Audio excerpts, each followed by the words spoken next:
제3장 경건하게 살기 편한 날은 단 하루도 없었다. 지금이 가장 악한 시대라고 생각하는가?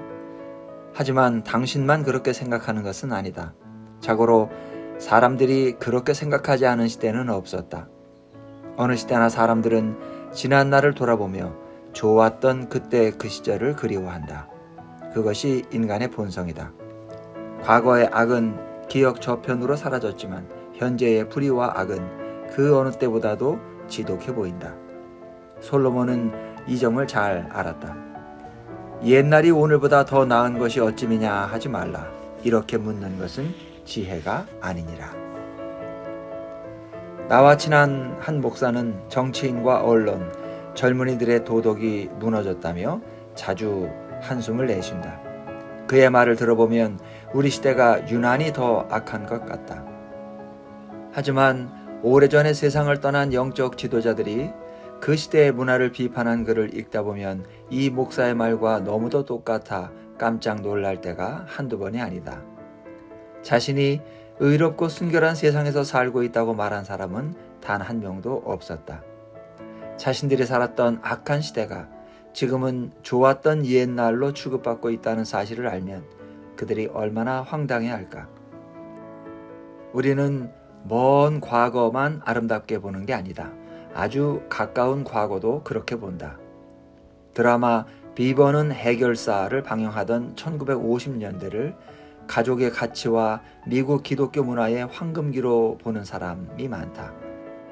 물론 백인 중산층 계급의 입장에서는 그때 당시만큼 좋은 시절도 드물었다. 그러나 인종차별이 마지막으로 발악하던 그 시대에 흑인 가족들의 삶은 결코 편안하지 않았다.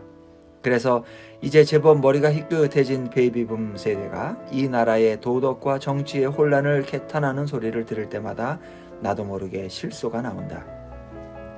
물론 지금 이 시대가 혼란스러운 것은 사실이다. 하지만 자신들의 젊은 시절이 얼마나 폭력적이고 퇴폐적이었는지 벌써 다 잊었단 말인가. 당시 정치인들과 대통령들은 오늘날의 래퍼들만큼이나 자주 암살당했다. 온 국민이 반대하는 전쟁으로 5만 8천 명의 목숨이 사라졌다. 용감하게 국가를 섬겼던 자들은 고국으로 돌아와 오히려 멸시를 당했다. 난잡한 성생활과 환각죄를 시대를 앞서 나가는 사람들의 전유물이라 여겼다. 인종폭동으로 대도시들이 불타올랐고 경찰들은 경멸하는 의미를 담아 돼지로 불렸다. 30살이 넘은 사람 중에는 믿을 리가 전혀 없다는 것이 당시의 불문율이었다. 그때도 사람들은 공식 석상에서 야하게 입는 것을 자랑스러워했다. 경건하게 살기 편한 날은 단 하루도 없었다. 오늘날 우리를 향한 세상의 압박과 도전이 거세지만 이것은 전혀 새로운 현상이 아니다. 내가 알기로 1세기에는 상황이 더 열악했다. 지금도 이란과 사우디아라비아, 중국 같은 곳에서는 그리스도인으로 살기가 이만저만 위험한 게 아니다. 물론 미국에서도 성경대로 사는 사람들은 무지하거나 편협한 고집불통으로 취급받는다. 성경의 가치를 내세우다가 차별당하는 경우가 점점 늘어나고 있다. 하지만 인정할 것은 인정하자. 아직은 미국이라는 나라에서 신앙생활을 하는 것이 세상 그 어떤 곳에서보다 쉽다. 따라서 우리에게 우는 소리는 어울리지 않는다. 이 나라에서 기도하는 것이 불법이 아니다. 얼마든지 성경책을 소유할 수도 있다. 예수님의 이름을 말해도 감옥에 갇히거나 죽임을 당하지 않는다. 세상의 우상에게 절하지 않는다고 일자리를 잃는 경우도 없다. 친구를 좀 잃을지는 몰라도 맹렬한 풀무불 속에 던져질 일은 절대 없다. 다시 말하지만 이것이 다니엘 이야기가 그토록 중요한 이유다. 다니엘 이야기는 우리에게 삶의 본보기를 제공할 뿐 아니라 우리의 시각을 바로잡아준다. 악에 관해서는 바벨론을 따라갈 나라가 없다. 성경은 예수님이 재림하신 직후에 강력한 천사가 하늘에서 내려와 울부짖을 것이라고 말한다. 무너졌도다 무너졌도다 큰 성 바벨론이여. 이상하지 않은가? 역사 속의 바벨론은 사라진 지 오래고 성경의 예언에 따르면 영원히 재건되지 않을 것이다. 그렇다면 성경은 이미 오래전에 사라진 왕국을 왜 다시 언급한 것일까? 답은 간단하다. 바벨론은 악의 화신이다. 천사들에게는 인류 역사가 끝나는 날까지도 바벨론이 영원한 악의 상징으로 남을 것이다. 그 무엇도 바벨론만큼 타락하지는 못할 것이다. 알카에다도, 멕시코의 마약왕들도, 소돔도, 고모라도, 심지어 독일 나치조차도. 바벨론은 어떤 점에서 그토록 악했는가? 얼마나 악했기에 성경에서 모든 악의 상징으로 사용되었을까? 먼저 바벨론의 왕은 느부갓네살이라는 이름의 악독한 통치자였다. 그는 자존심과 허영심이 병적으로 강했고 성미가 급하고 살인을 즐기며 비이성적이고 지독히 잔혹하기로 유명한 왕이었다. 느부갓네살은 예루살렘을 정복한 뒤에 하나님의 전에서 수많은 성물을 바벨론으로 가져와 무로닥이라는 사악한 신의 신전에 두었다. 이것은 이스라엘의 하나님을 공개적으로 조롱하는 행위였다. 또 그는 자신의 권세와 명예를 만천하에 자랑하려고 25m가 넘는 황금상을 세우고는 모두 그 앞에 엎드려 절하라고 명령했다. 누구든지 그 명령을 어기는 자는 그 즉시 목이 날아갔다. 한 번은 그가 사나운 꿈을 꾸고 나서 식자들과 마술사들에게 해몽하라고 명령했다. 하지만 비이성적이고 잔인한 왕답게 꿈의 내용은 말해주지 않고 스스로 알아내게 했다. 결국 아무도 꿈의 내용조차 알아내지 못하자 그들을 모두 처형하라고 명령했다. 다행히 처형이 집행되기 전에 하나님이 다니엘에게 꿈의 내용과 의미를 모두 알려주셨다. 그렇지 않았다면 느부갓네살은 황당한 요구를 들어주지 않았다는 이유로 다니엘을 포함해서 그들을 모두 잔혹하게 학살했을 것이다. 바벨론은 악한 영향력으로도 유명했다. 국가가 후원하는 종교는 사악했고 고등교육 과목 중에 점성술과 요술, 마술, 주문이 주요 과목으로 포함되어 있었다. 다니엘과 세 친구는 왕을 섬기기 위해 3년간의 힘든 교육 과정을 밟아야 했다. 특히 갈대아의 언어와 문학을 익혀야 했다. 어두운 사교 행위의 전문가가 되려면 이것이 필수 과정이었다. 지금 나는 열매와 견과류의 땅으로 불리는 캘리포니아주에 살고 있다. 그런데 캘리포니아 주의회는 몇 가지 이상한 법을 통과시켰다.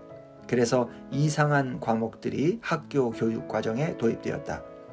하지만 장담컨대 최악의 반에서 최악의 선생에게 배운다 해도 우리 아이들이 다니엘만큼 불경건하고 사악한 과목에 노출될 일은 절대 없다.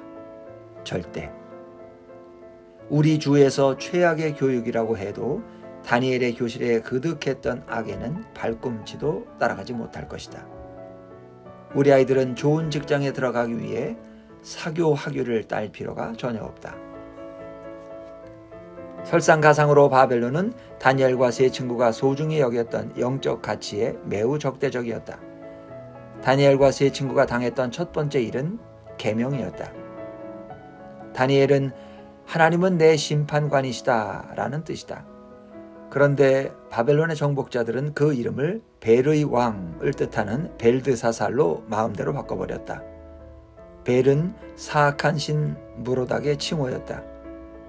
바벨론 사람들은 우리가 하나님을 주로 부르는 것처럼 무로닥을 벨이라고 불렀다. 따라서 다니엘이란 이름이 벨드사살로 바뀐 것은 우리 이름이 그리스도인에서 사탄의 왕으로 바뀐 것과 비슷하다. 세 친구에게도 똑같은 일이 일어났다. 그들의 이름도 고향이나 하나님의 흔적이 남지 않도록 완전히 바뀌었다. 이것이 포로들에게 새로운 정체성과 새로운 신앙을 주입하는 바벨론의 방식이었다. 바벨론은 다니엘과 세 친구 앞에 차려진 음식으로도 그들의 신앙을 공격했다. 그들은 학자와 마술사로 훈련받는 동안 왕의 식탁에 놓였던 음식을 먹어야 했다. 그런데 그 식탁에는 모세의 법에서 철저히 금한 음식이 가득했다. 다니엘과 세 친구는 이 모든 음식을 먹어야만 했다. 포로였던 그들은 다른 음식을 구할 수도 없었다. 다니엘과 세 친구는 하나님의 법을 어기거나 굶어 죽는 것 중 하나를 택해야 하는 절체절명의 상황에 처했다. 다니엘은 정복자들에게 욕을 퍼붓는 대신 현명한 해결책을 내놓았다. 그는 책임자에게 시험 삼아 열흘만 채소와 물을 먹게 해달라고 부탁했다. 그 다음에는 하나님이 개입하셨다.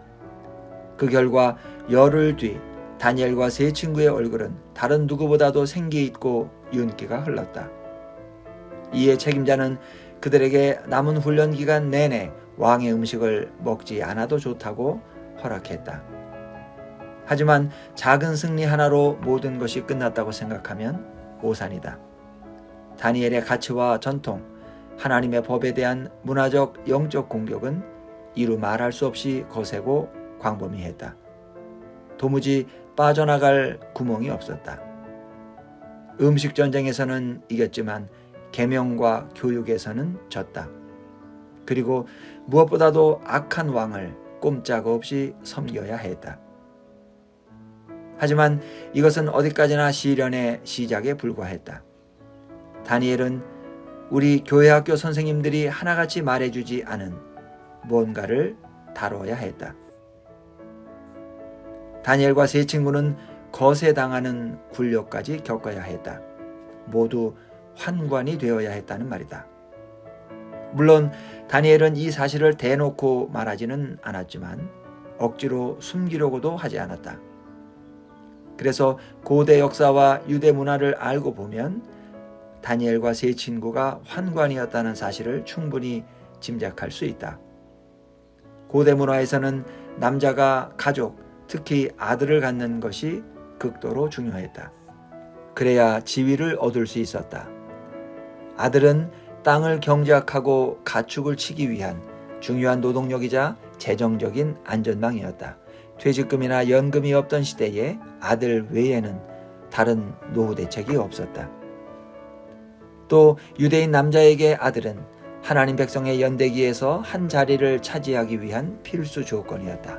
아들이 없으면 약속의 땅에서 자기 가문에 할당된 구역이 결국 다른 가문으로 넘어갈 수밖에 없었다. 땅만이 아니라 자신의 이름도 영원히 기억 너머로 사라질 수밖에 없었다. 자신이 마치 존재한 적도 없는 사람처럼 되는 것이었다.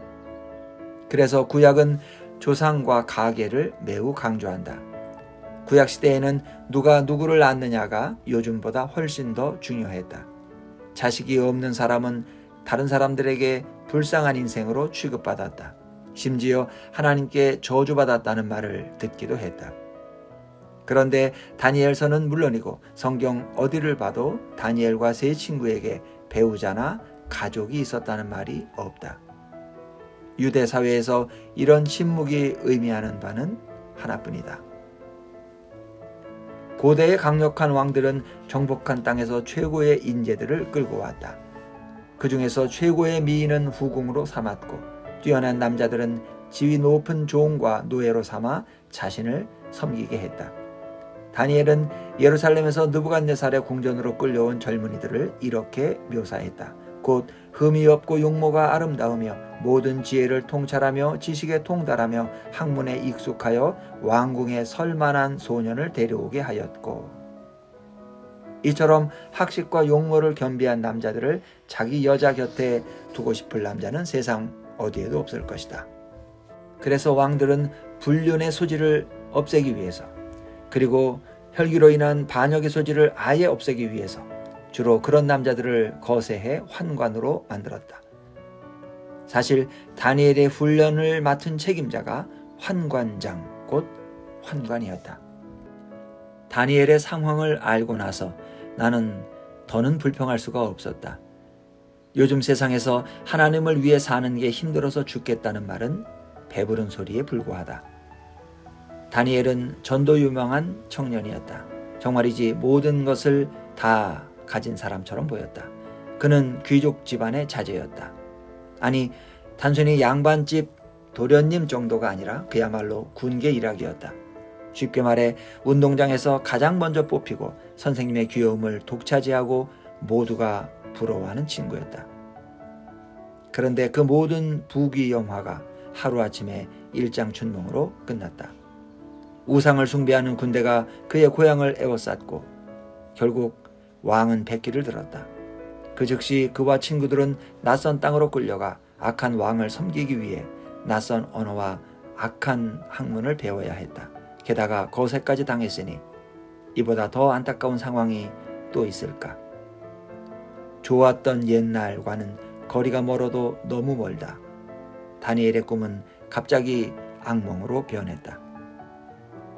하지만 이 악몽의 한복판에 하나님이 나타나셨다. 하나님은 다니엘에게 가야 할 길을 보여주셨고 다니엘은 꿋꿋이 그 길로 걸어갔다. 그 덕분에 절대 번성할 수 없어 보이는 곳에서 높임을 받으며 살았다. 여기서 또 한 가지 의문이 생긴다. 하나님은 왜 애초에 악인들이 이기게 놔두셨을까? 도대체 이유가 뭘까?